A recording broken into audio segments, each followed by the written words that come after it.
this happened years and years ago, but I still remember it to this day. Mm-hmm. So the other thing that I'll just say in general is it's important for candidates to... It doesn't matter what industry you're in, to get a great job, you need to show three things: your qualifications, your attitude, and your interest. In this interview, my friend Kathy shares specific examples from her time as a corporate recruiter where job seekers showed interest the right way. We also talk about some things candidates do that can sound desperate or just make a really bad impression. Stuff that you definitely want to avoid. All right, let's get to the interview. All right, Kathy, awesome to see you again. This is our second collab. We did that one last year. Yeah. For those who don't know you, can you just give a quick summary of your background in recruiting, hiring, and now career counseling? Absolutely. It's always lovely to see you, Grant, and I enjoy our collabs so much. Mm-hmm. My background is I've been a corporate recruiter for over 15 years, and I worked at several reputable financial service firms in the greater Boston area, including the Bank of America and Fidelity Investments, where I hired full-time and contractual employees in several different areas. I've also worked as a career counselor at an outplacement agency, and over the last 12 years have been a career advisor at 2 schools of higher education, where I was recently appointed as a faculty member at Northeastern University. Yeah, which is That's great. awesome. Thanks. So you have really seen the job search and the hiring process from all angles. I have, truly. I truly have. That is awesome. Yeah. And so for today, we're really focused on interest. Mm-hmm. How you can show your interest in a company the right way. Right. That comes across as unique, that's memorable, that isn't desperate. And I think this is such a great topic because so many people, they just say, "Oh, I love your mission. Right. You have a great culture. You're an industry leader." Things that don't stand out whatsoever.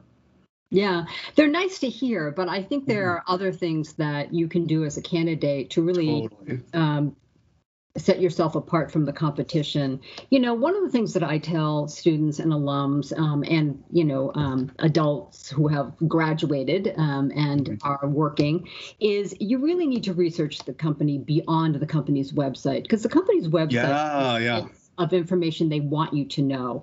So what I often recommend is, read national media articles. You can watch and listen to TED Talks, get your hands on 10K and analyst reports, and really connect with individuals who are either working there or used to work there, because they have inside information that the company website is not going to disclose. And they're going to tell you about the culture and the hiring process and, some of their recent accomplishments. And, sometimes they have salary information to share. They can give you like a salary range for a job or tell you what the job families look like. And it's really valuable information that you won't get anywhere else. And so what's really great about doing all these types of things is during either an informational meeting or interview, you can tell them what you learned that was meaningful and why. And this is why I'm really interested in working at your company. And it really resonates with managers. They like it a lot. The other thing that I will say in terms of the company's website is many of these firms have a company overview or our story or about us section. So take the time to look at the mission statement or their values and identify something that resonates with you. It could be lots of things, such as reducing their carbon footprint or focusing on developing products that don't include harmful chemicals or the steps that they've taken to develop a new vaccine to prevent COVID. Explain why this resonated with you. You could say something like a family member, had a very bad reaction to COVID. And, even though they were vaccinated, the fact that you're developing a new protocol is very exciting with a greater success rate. That means a lot to me. I want to be associated with a company like that. Those types of things are impressive to managers. You said bring the information up in the interviews. Completely agree. I think you can bring it up even earlier. If you find something that you really like, mention it in your cover letter, mention it in your networking messages as well. Oh, absolutely. Yeah. You can even talk about it on your LinkedIn profile and what it's called the About section. You can say among the things that I did at XYZ company was this that resulted in that. When managers and recruiters are looking at your profile, they're going to take notice. And they do look. Yeah. They do. Yeah. They read it. They do. Yeah, for sure. Great point. Yeah. This is a really interesting statistic I read about a year ago. I'm sure it's still true today, but it was based off of a meta-analysis of all resumes from 2022. And they found that if you have a link to your LinkedIn profile in your resume and it is filled out, it's well written, you have about a 70% chance or a 70% increased chance of getting an interview. Oh, absolutely. For sure. I will tell you, when managers and recruiters get wind of your name, the first place they look is LinkedIn. Totally. If you don't have a robust profile, that's not a good look. Yeah, that same study, they said a great profile will increase your chances, but having a poorly written profile will decrease your chances. True. And the other thing, too, is, and I know this sounds small, but always have a picture. Yes, have a picture that is you. You can clearly see your face. You're smiling. You look friendly and professional. Yeah, true. It's true. Absolutely. Just like your photo. You have such a great LinkedIn profile photo, Kathy. You're very kind. Okay, so let's get to some examples because I want this to be very specific, stuff that people can really use well. From your time as a recruiter on the application side, when it was in a cover letter, in someone's networking messages, in their resume, what were some ways that candidates showed interest to you that you still remember that stood out in a positive way? I'll tell you two other specifics that I've never forgotten. One was we had a graphic designer opportunity open at one of my former employers, was Fidelity. And they brought in a portfolio of their work, of their examples. It wasn't huge. It didn't take 25 minutes, to go through. It was like 4 or 5 graphic designs that he had done for clients. And they were all different, and they were incredibly creative.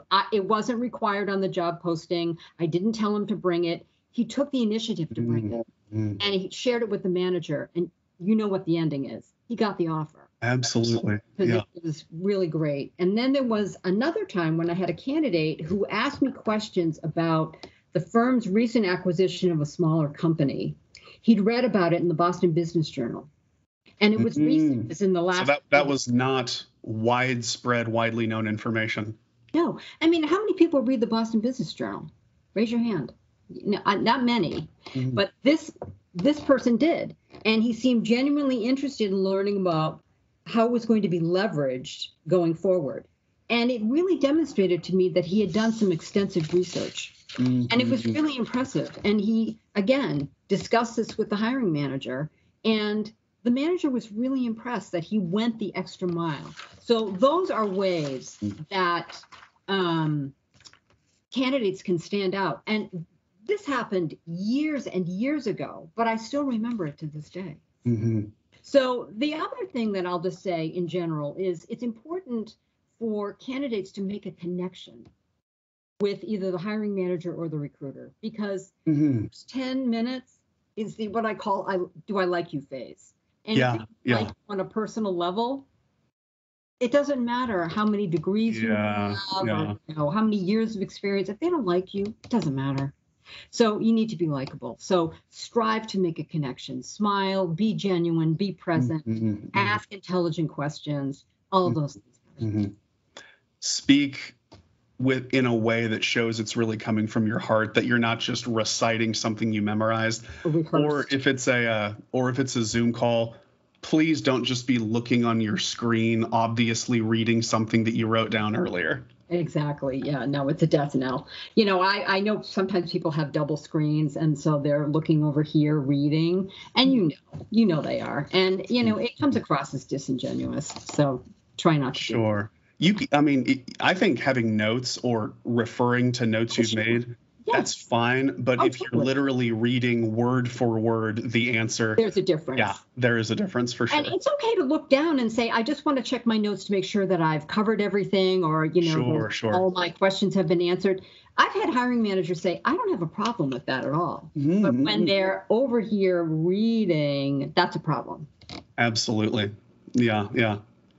And I love that example about the designer who brought in a portfolio, because so often I hear from people, I'm not going to write a cover letter because they don't mention one in the job application, or I'm not going to do X, Y, and Z because it's not required. Right. And I've always felt like this is so important for your career. Right. This is so important for your life. Why would you not do everything possible to maximize the chances that you hear a yes? It's a missed opportunity, you know, and if you don't do it, somebody else will. And you want to be memorable. Exactly. You can't control the competition, but you can control what you do. 100%. Yeah, that is so true. Mm-hmm.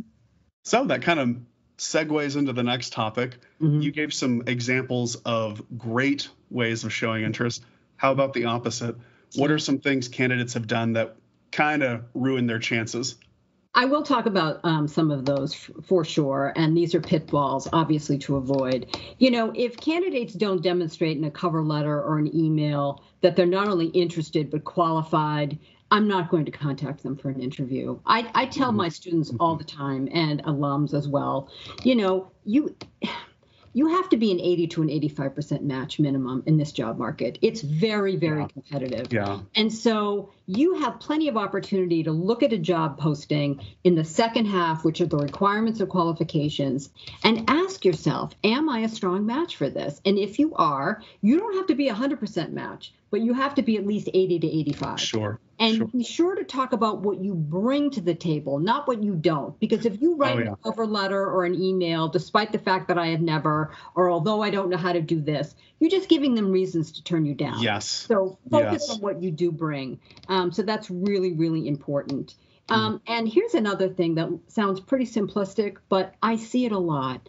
You know, cover letters that have typos, or cover letters that are written to the wrong company, or don't specify the job title. That's a death knell. If you're not going to take the time to really put together a resume and or a cover letter that is going to the right place, then why should I talk? Yeah, it's so easy to avoid. Please take the time to proofread your letters. Really and truly, it makes a difference. And also, if you're invited for an interview and you come across sounding desperate by saying, I'm willing to do anything, you know, managers read that. It's kind of hat in hand. Please hire me. You know, you have to feel confident that here's my unique value proposition. Here are all the ways that I can add value. And I'm really interested in doing this. Because, you know, if you don't, they're going to say, well, I don't want to hire you. You're begging. You're desperate. I want someone who really feels good about themselves and confident and is articulate and has really given this a lot of thought, because you only get one shot to make a good first impression. Totally. So make it count. Yeah. You know, rest in peace, but back when Steve Jobs was alive, he probably would, you know, you think he would be begging, like, please, I'll do anything. Just buy this iPhone. Right. No, he presents an appealing, attractive product. And if people buy it, great. If they don't, somebody else will. Yeah. Something that I see sometimes that I always recommend against, and I have a feeling you will as well. When I'm role playing mock interviews with my clients, sometimes at the very end, after I've asked all the questions, they've asked their questions, I've said, you know, okay, I'll talk this over with the hiring team. We'll get back to you in 3 days. They kind of try to give one final pitch of themselves at the end. And before the call ends, I say, okay, and I just want to say one more time, you will not regret hiring me. And I really want this job, and I'm really excited, and I hope I hear from you soon. Right. And I always tell people, don't do that. It comes across as desperate. You should have already sold yourself throughout answering their questions and the questions that you've asked. At the end of the interview, just wish them the best, seem polite, and end the call. And then be sure to send a thank you note, because here's what I learned. Send a thank you note for sure. Hiring managers really recently. There were several of them. I went on a couple of company site visits, and they would say, we love Northeastern students. They're great. And we totally believe in co-op. But, you know, when we interview students, most of them never send a thank you note. And I said, you know what? We talk about that in class. And they said, it's a game changer. It really and truly. So, and I had 3 companies tell me that. 3. So, you know, and some of my colleagues have said the same thing, that their employers are very surprised. So the power of the words thank you, bless you, knows no boundaries. And here's the other thing that I tell my clients. You have to make your job search a priority. Because if you're going to work on your job search when you've got nothing else to do, it's not going to get done. And I think, whatever the schedule is, Monday, Wednesday, Thursday from 10 to 11 o'clock, once you put the kids to bed, or maybe you're an early riser, you get up, at 5 in the morning, and that's when you do it. You have to make it a priority. You just do, because it's competitive and jobs are coming on and off the market all the time, the time. The only time that the job market really slows is between Christmas and New Year's. Other than that, companies hire all year round. They do. So, yeah, for sure. Don't be desperate. Feel good about what you bring to the table. Totally. Great advice. Yeah. And in that thank you note, mention something from the interview that shows it wasn't just the same letter you copied and pasted to everyone. You have to customize thank you notes. Thank you for mentioning that, Grant. That's true. It's your last opportunity to sell yourself. Kathy, this has been fantastic. I know you're pretty active on LinkedIn. Would you be okay with viewers reaching out to you, maybe sending you a connect request? Absolutely. I'm always open to that. When I've gone through a couple of job losses myself. I'm not ashamed to admit that. I think, unfortunately, it does happen. But, it's very lucky in a short amount of time. I, found something new. And I always vowed that I would always give back. So if people are looking, have questions, or they want to have a conversation with me, I'm always happy to do that, for sure. Definitely. Yeah. Viewers, take advantage of that. Kathy is an awesome person to know, a great person to have in your network. I feel the same way about you. So I think, it's we do this work because it's a passion, and it's something that means a lot to us. And I've always loved to advise and help others, because people help me. So paying it forward. Yeah. Paying it forward. Always. So, awesome. Grant, thank you so much for reaching out. I love collabing with you. Call me anytime. Great.